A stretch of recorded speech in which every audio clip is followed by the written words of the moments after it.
People are hearing things about Islam, but they are not getting the right message. So the best time to get the right message out is right now.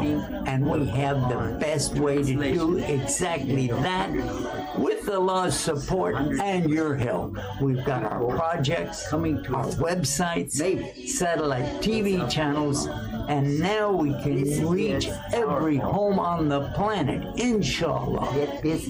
Let's make that difference together. Our partner.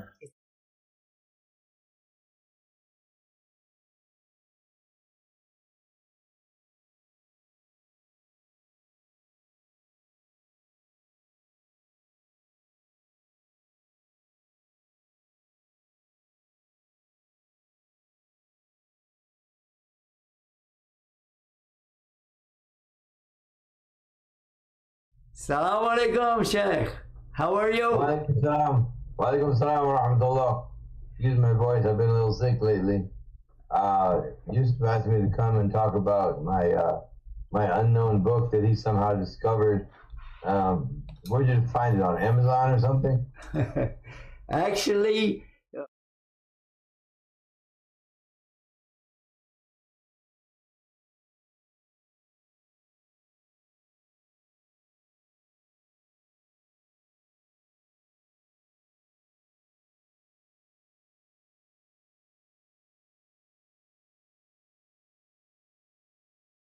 this is great, mashallah.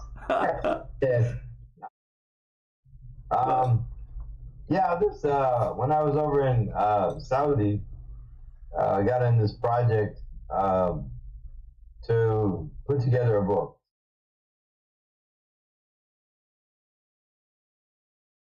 They had an idea which I didn't really like, and that was collect a set of verses. And I never really liked that concept because a skeptic would just look at your book and say, yeah, right, you just picked them carefully to make Islam look this way or that way. So I told him, I said, rather than pick the verses, I'd rather just start at the beginning and go and start. And not only that, if you finish Baqarah basically contains the critical elements of a pretty good view of what's in Quran if you just get through Baqarah. So that's what happened. There's a lot of projects going on at that time, and I wasn't satisfied with any of them. I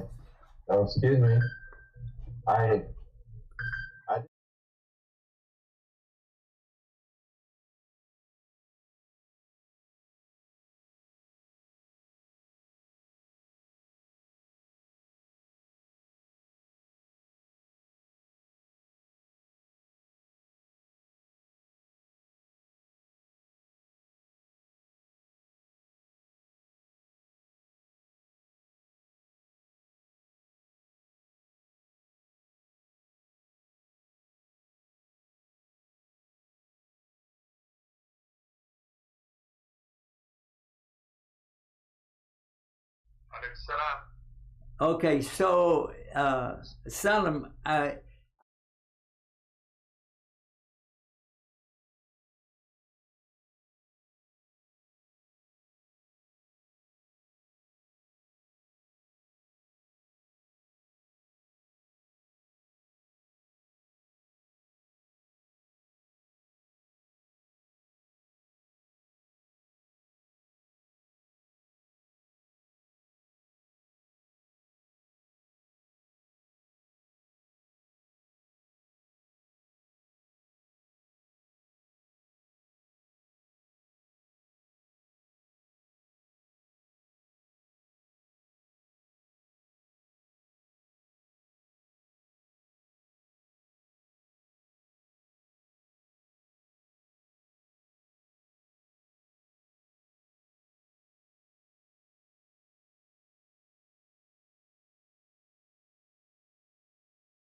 All right. Now, can you hear me talking or no? Just him. No. Now, see, now we have audio. You see the bars going up and down? Can you hear me too? Listen again. Yes, we can hear you, but I don't know why. Maybe. Really looking bad. Okay, so anyway, we got audio now. The ayahs that I was talking about is 154, 155, 156, and 157. That's 4 ayahs right here. And where are they? You're right here. Because this is really applicable to right now. Yeah.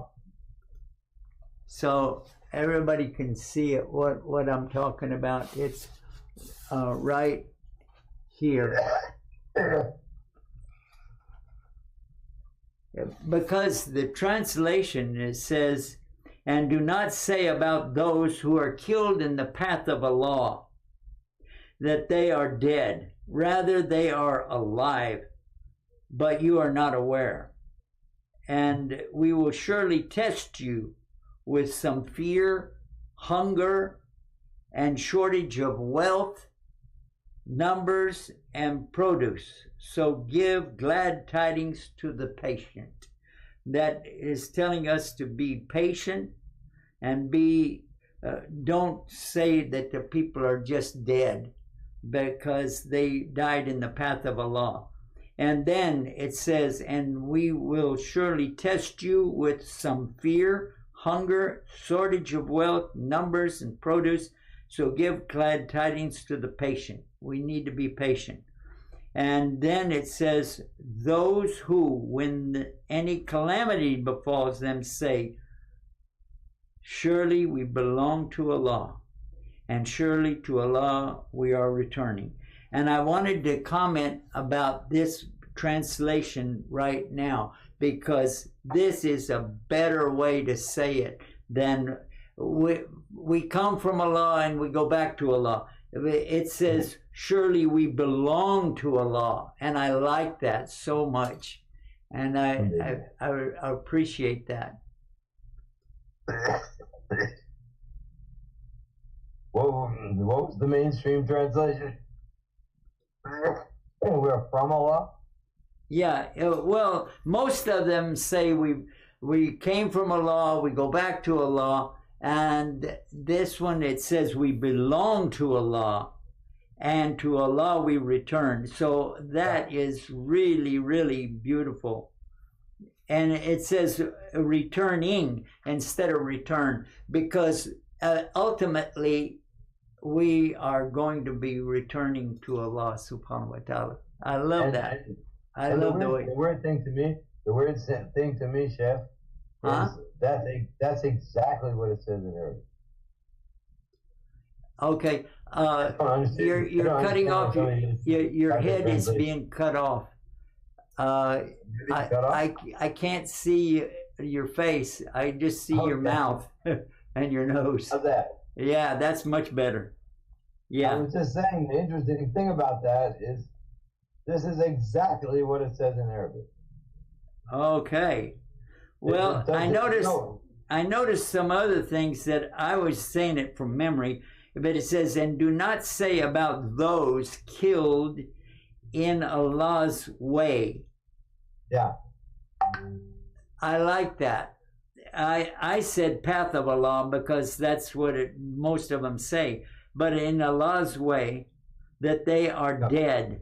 Rather, they are alive, but you are not aware. And I think that's a beautiful expression. This La Tash'urun comes a number of times in the Quran, and sometimes I feel like the translation is you haven't the slightest notion. You haven't an inkling. You are not aware. Is kind of lighter than it, right? You have no idea. Okay, and then And then They're on the ceiling. And then it says, those who, when any calamity befalls them, they say, surely we belong to Allah, and surely to Allah we are returning. And that really helps me to feel the emotion here, because we belong to Allah. It doesn't say we just come from Allah. It says we belong to Allah, and surely we, I like surely instead of indeed or thus. I like that. I like surely. But yeah, verily gets kind of old after about the 100th time. Yeah, verily, verily. And by the way, I like Shirley. She's a good person. Oh, wait.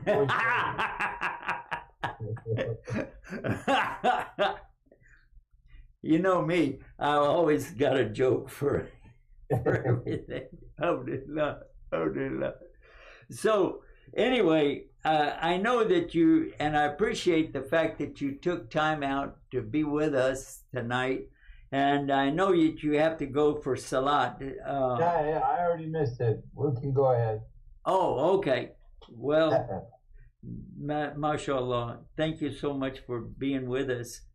And No this book, I would like to recommend for anybody that's interested in knowing about translations, that this book right here is one of the best of explaining about translations, because it is the only book that I've seen in English that takes the trouble to really delve into the real problems of translating and why you should choose this over that. And I know that I've learned a lot from you along the way, Salam, but I would like for people to know more about you and your work here. This is really amazing. I didn't even know you did this. Now you make me feel bad that I stopped. Well, you know, we've been coaxing you for the last 20 years to fulfill that gap. We need a good translation of the whole Quran. We sure do, yeah. We did find out this year that the first translation was done by the Catholic Church, and they purposely messed it up so that they could say slay, slaughter, that these people are going to slaughter us, so they started the Crusades off of that. And I didn't know that. The Quran was what the tool they used to do the Crusades, and then the same time, about 400 years later, they did the same thing again to do the Inquisition. And it was Robert the Monk. Robert the Monk. This is really strong right now because of what's going on. Like it's exactly the same place. Yeah, I'm seeing like pseudo scholarship online now. People talking about, you know, how Islamic culture is completely different from Western culture. And never the two shall meet, and you know they're trying the same thing even now. Yeah, but there are a lot of people coming to Islam right now. Many women coming to Islam, crying and saying, I've been lied to too long. I'm not saying that. They're saying that. MashaAllah. I know that I was lied to a long time ago, when I was still a Christian, and I would ask some questions and they'd say, just have faith, brother, just have faith. What faith in what? When I asked it, when I was trying to convert a Muslim, you know that. I was trying to convert him to be a Christian. And one time he told me, after 3 months, he just told me, if what you have is better than what I have, I've been instructed by my religion to accept it. So let's go. And I thought, oh, right, because we can do this. It's much better because you don't have to pray 5 times a day, and you don't have to fast Ramadan, and you don't have to go to a place halfway around the world to make a pilgrimage. You can if you want to, but you don't have to. Hey, great. And then he said this key words. He said, what is the proof? And I said, huh? Religion is not about proof. Faith is not about proof. It's about faith. Faith was what it is. He said, we as Muslims have faith based on proof. And I said, you mean to sit there and tell me that you can prove there's a God? Uh-huh. And then he said right back to me, you mean you can't? And I thought, oh, wow, woo! This proves there is a God. Even in the translations, which you did very well, of this first chapter of the Quran, the biggest chapter. And by the way, Numan Ali Khan said something at one time and he blew me away. He said, you know how many ayahs that are in Surah Baqarah, this one we're talking about?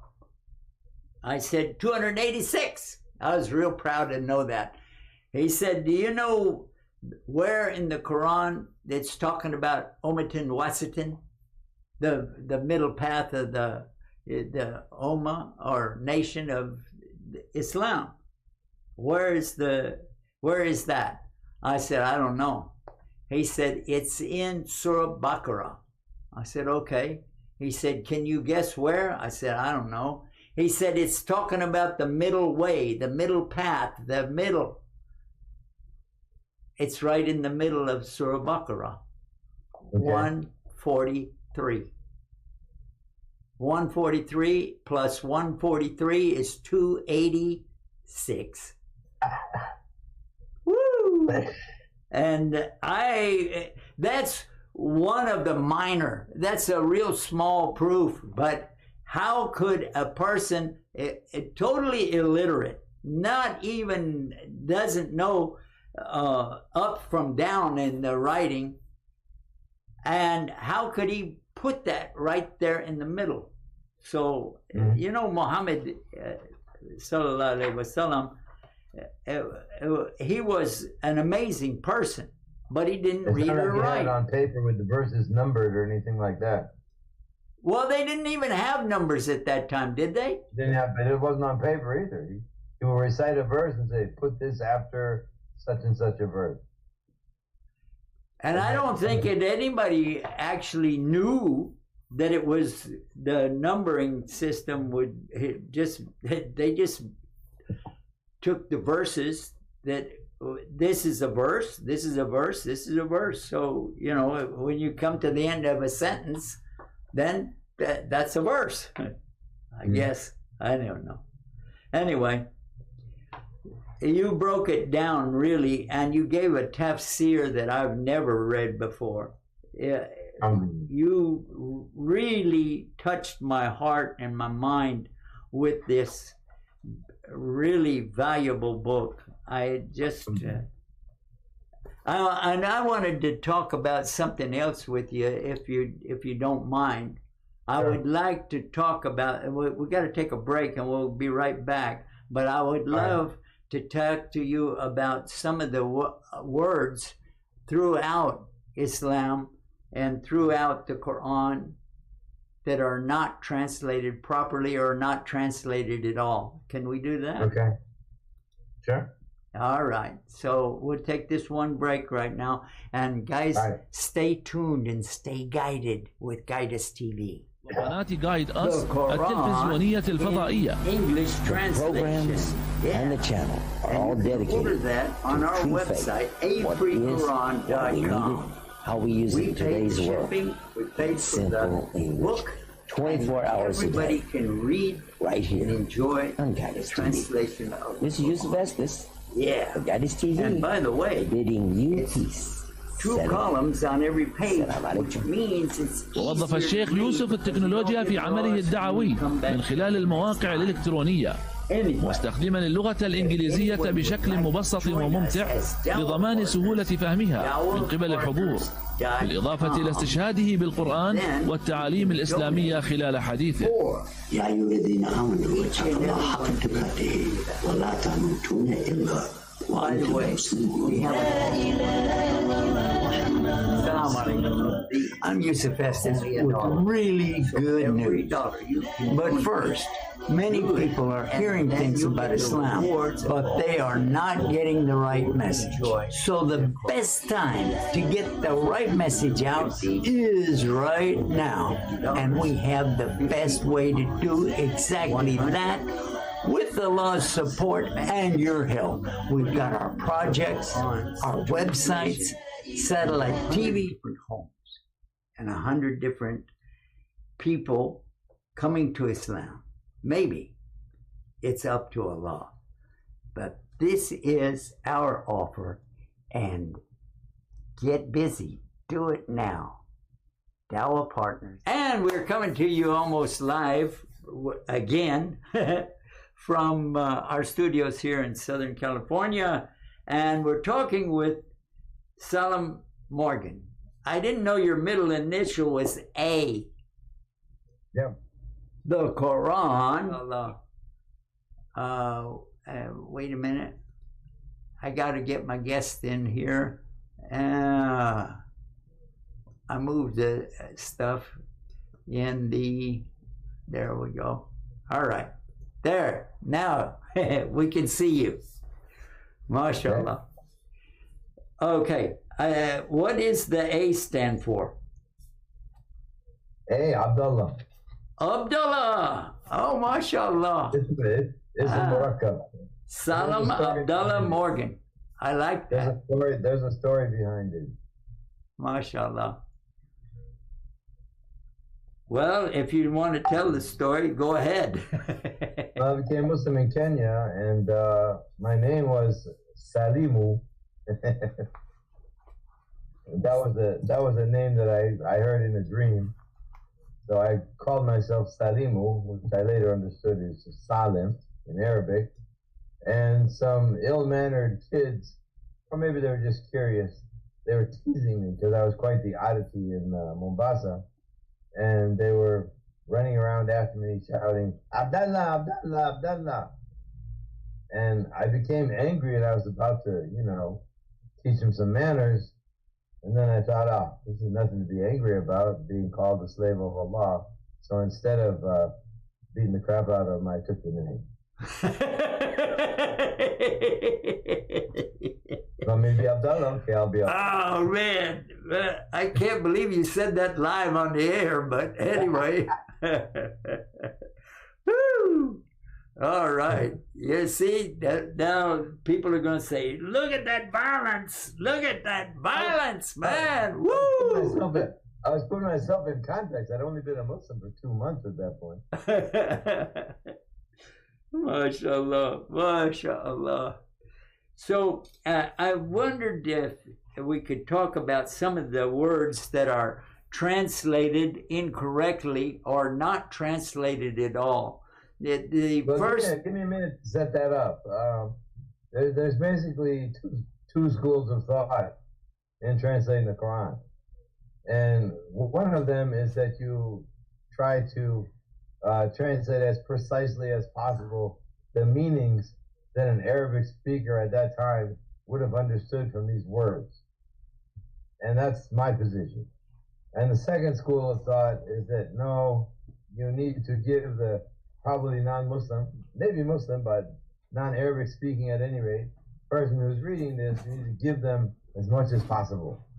And that's the rampant madhab that most people are following. And that's why you see all kinds of stuff crammed into the verse, most of which actually cannot be understood from those Arabic words. It's known and it's not untrue. I'll give you an example. Rabb al-Alameen. Okay? What is the meaning of al-Alameen? You can track it through the Quran. It's like, I don't know, something like 27 instances of al-Alameen. And every single time it means the peoples of the world. So this verse, Rabb al-Alameen, Ibn Abbas said, this includes the jinn, along with humans. Okay? Now some scholars commented and said, Rabb al-Alameen, he's the Lord of the people and the animals and the stones and the trees and the minerals and the earth. And of course, that's true. Allah is the Lord of everything. But that's not what the word means. Oh, just because the scholars said that does not mean that's what that word means. And no one, Allahu A'lam, as far as I can tell, no Arabic speaker who heard this Quran would understand an Alameen to mean the trees and the stones and the rocks and all that stuff. Not at all. It meant peoples of the world. Alam nanhaka anil alameen, as the people of Lut said to him, did we not forbid you to deal with any outsiders? Alam nanhaka anil alameen, did we not forbid you, all the peoples of the world? He's not talking about dealing with the rocks, is he? Right, he's talking about trees. Okay, so that's an example. Another example is putting a superlative where it doesn't belong. Okay? Iyaka na'budu. All right? In Arabic, if the straight up way to say we worship you is na'buduka. But we have this particle, iya, which allows you to put the subject on the other side of the verb. So you can say iyaka na'budu. So it's you that we worship. All right? And everyone wants to say, you alone we worship. I got to take a phone call. We're live on the air. Go ahead. Hello? Assalamu alaikum. I can't hear them. I guess you can't either. Somebody hung up. All right. Oh, okay. Go ahead. Okay, so Iyaka na'budu. It's you alone that we worship. It's not there. So there's three things you could say. You could say, or maybe four. Na'buduka, we worship you. Na'buduka wahdaka, or without any others. Or you could say, Iyaka na'budu. Iyaka na'budu is in the middle. It doesn't mean you alone, as some people have said. It's not just the same as saying, we worship you. So the best translation is, it is you that we worship. That's the significance of taking you and putting it before the verb. Ah. But to say, you alone we worship, it's not there in the Arabic at all. MashaAllah. I didn't ever realize that. The concept of using iyaka, it puts emphasis on the subject over the verb. So the subject would normally be at the end of the verb, so it moves it to the beginning. But it does not give exclusivity. So you shouldn't say that it means you only do we worship, because it's not there. You can say it all you want, but it's not the translation of that verse. Allahu Akbar. Translation of that verse, it is you that we worship. Period. It is you that we worship. All right. The meaning's kind of the same. If you say it is you that we worship, it means exclusivity, right? Because our object of worship is you. But alone is not there in the Arabic. So the minority opinion about translation, which is mine, is that you stick to what's actually there in the Arabic word. Now, I've presented this book to people I know that, let's just say, have a little bit of ADHD or short attention span, who have tried many times to read Yusuf Ali and other books of Quran, and it never really sunk in. And we sat down, we read some of these verses together, and they went into shock. And they said, that's what that says. I never understood that before. And why did they not understand it before? Because of all the baggage. All the things that were shoved in, you lose the flow of the verse. You know, something in Arabic is 7 words and ends up being a big fat paragraph in English, which takes things from tafsir and other things that we know, like we worship Allah alone, and Allah is Lord of the trees and the sticks and the stones, and shoves all these things into the verse until the beauty and maybe even the meaning gets lost on the reader. MashaAllah, this is really grabs me, because this is exactly what we've been looking for a long time. Are you familiar with Sister Muhammad and her translation of the Quran, Sahih International? A little bit, yeah. Yeah, I liked it. I did too, because when I met her, I even liked it better because she explained a lot of things that she was trying to do. She was trying to organize it so that it would flow similar to the Arabic patterns, and that's what she was trying to accomplish. And along the way, she did recite, say the word recite instead of read for the first word. Yeah. What is your take on that? Recite is probably more accurate in light of the fact that 90% of the people there didn't read. Well, yeah, there was a fabricated hadith that came along.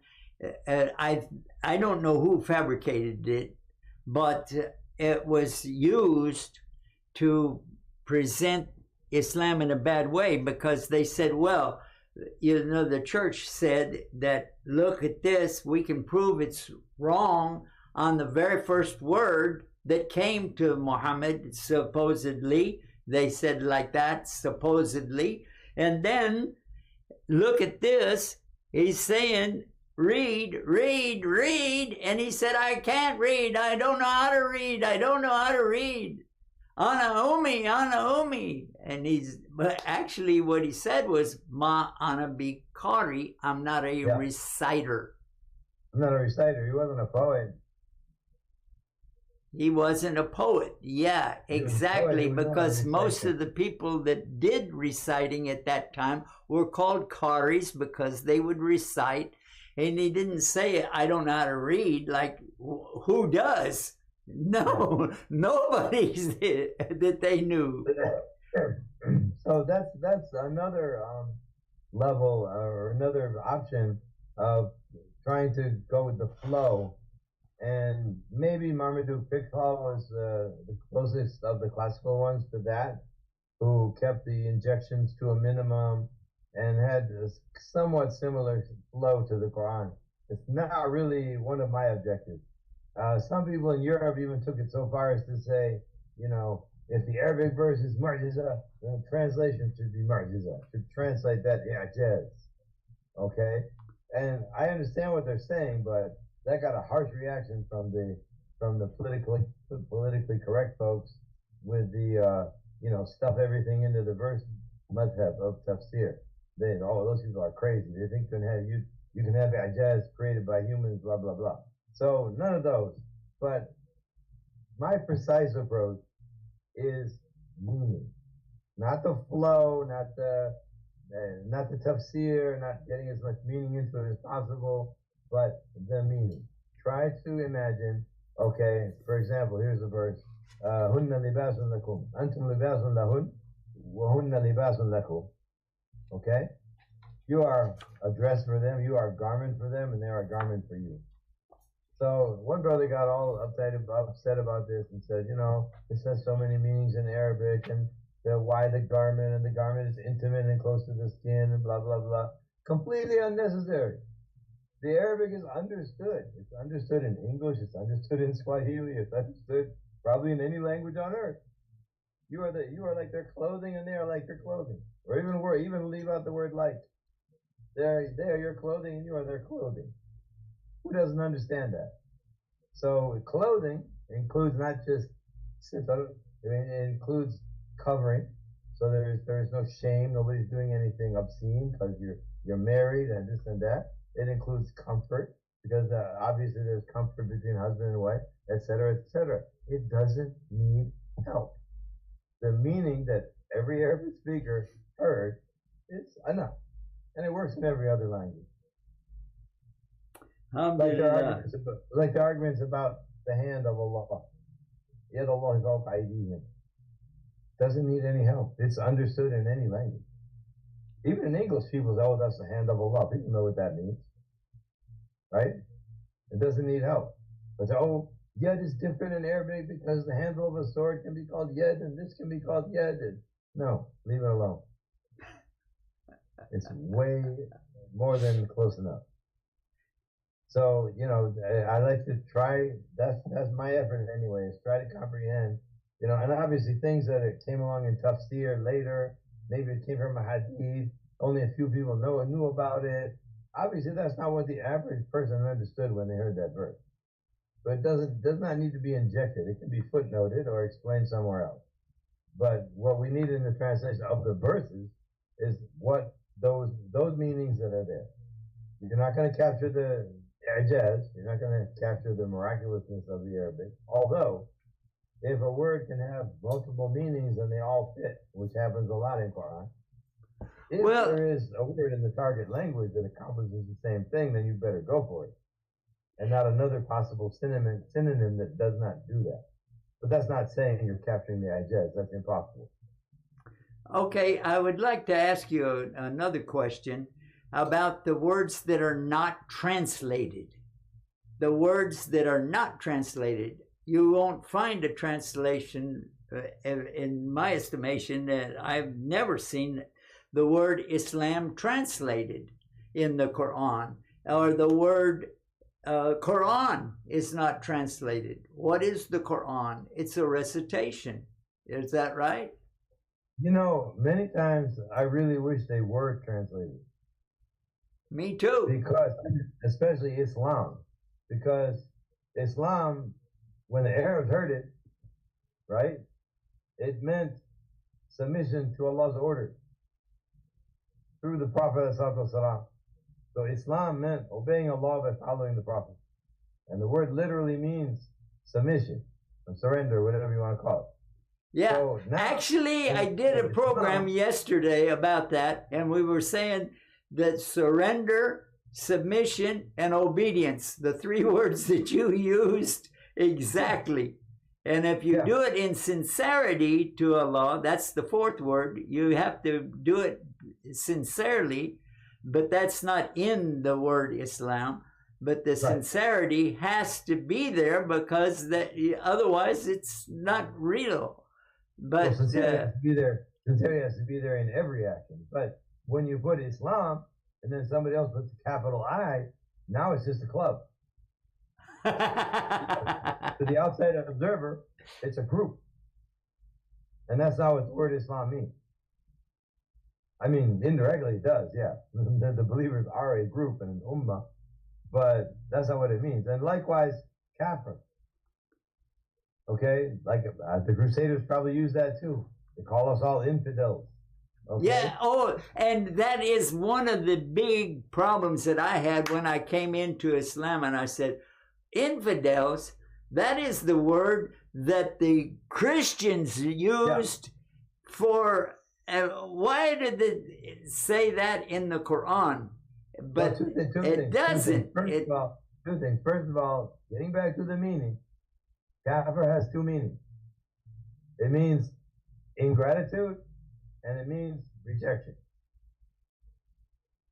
So rejection of the final message, kufr. Ingratitude to Allah for all of His favors, kufr. That's what it means. Okay? So when you say, okay, general point here, let me back up for a second. another problem with all the translations is they think that, hey, if a similar concept exists in Christianity, let's use their word. Big mistake. Islam is truth. Christianity is fundamentally falsehood. Well, there's still a lot of truth in their teaching.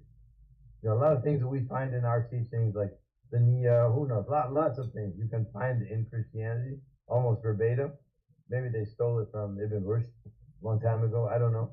But, well, it's general, you know what?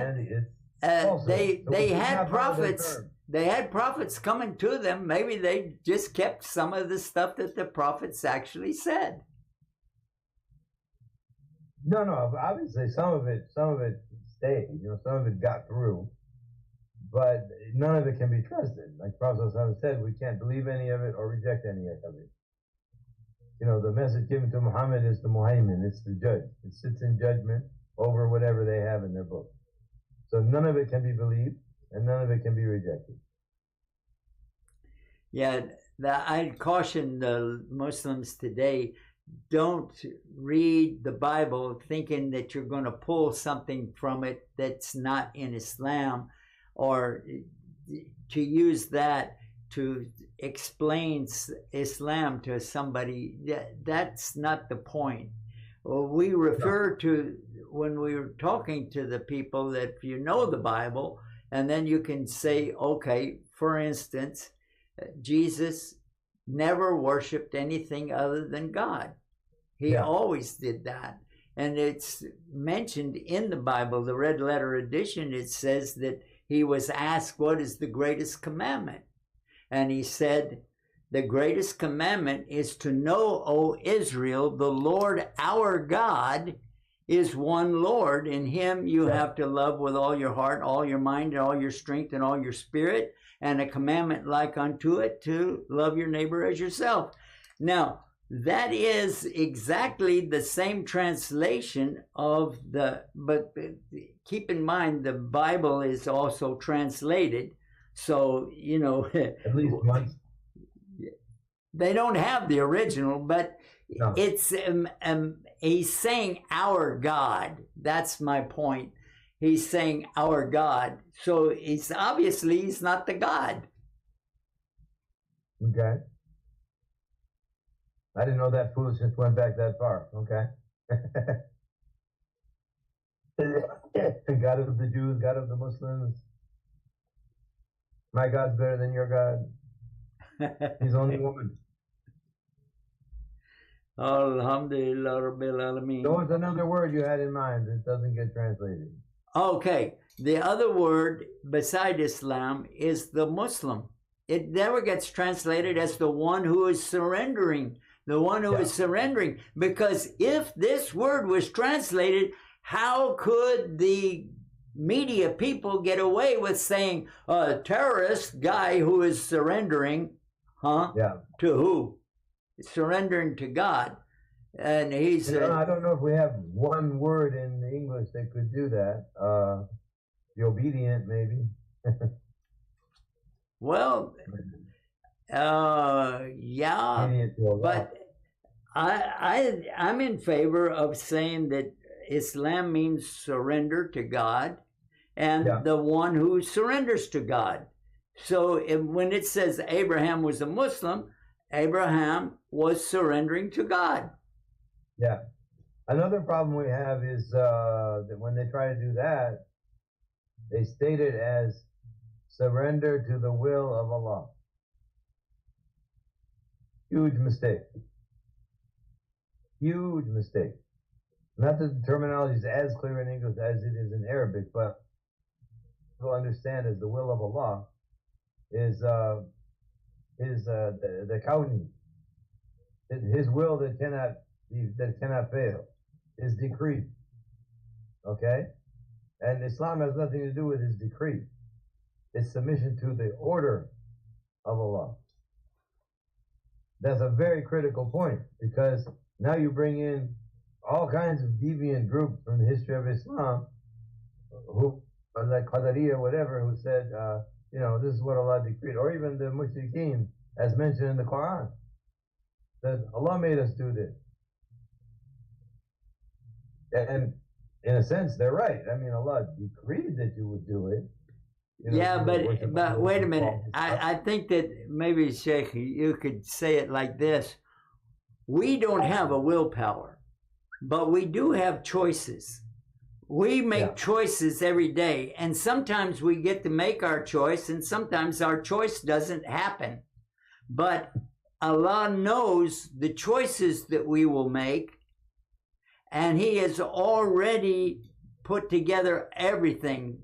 What's happening in the other parts of the world right now is nothing more than what Allah has already decreed to happen, and that is true. However, the choices that we make about that is for us happening now. For Allah, it already happened. He already knows that. Yeah. Yeah, but I'm just saying that if you hear this day in and day out, Islam means submission to the will of Allah. And please do not ever say that. Islam means submission to the orders of Allah. Obedience to Allah, to Allah's commands. That's the meaning of Islam. Because trees are in submission to Allah's will. Cows are in submission to Allah's will. Even murderers are in submission to Allah's will. That will. It's called the Iradat Allah al-Kawniyah. The decree. What Allah, the kun fayakun. What Allah decrees to happen, nobody can step outside that. It's impossible. Whatever He decrees happens. Whatever happens, He decreed it. Whatever He does not decree does not happen. Whatever didn't happen, Allah didn't decree it. So that's, in English, at least to me, that's what I understand from the will of Allah. So what a Muslim submits to is not the will of Allah. It's the command of Allah. MashaAllah. And then I have to wrap this up because they're telling us that we've got to roll out here. And guys, I apologize that in the beginning of our program, we had some complications with the technical side of it. I'm not a technician, and I proved it today. Anyway, so have you told them the book is on Amazon? Amazon, yes. Amazon. Get the book. Get the book. I don't even know how much it costs. I got to wrap it up. So, Assalamu alaikum, rahmatullahi wa barakatuh. Guys, stay tuned, stay guided with Guide Us TV. The Quran in English translation. Yeah. And you can order that on our website, afreequran.com. We paid the shipping, we paid for the book, and everybody can read and enjoy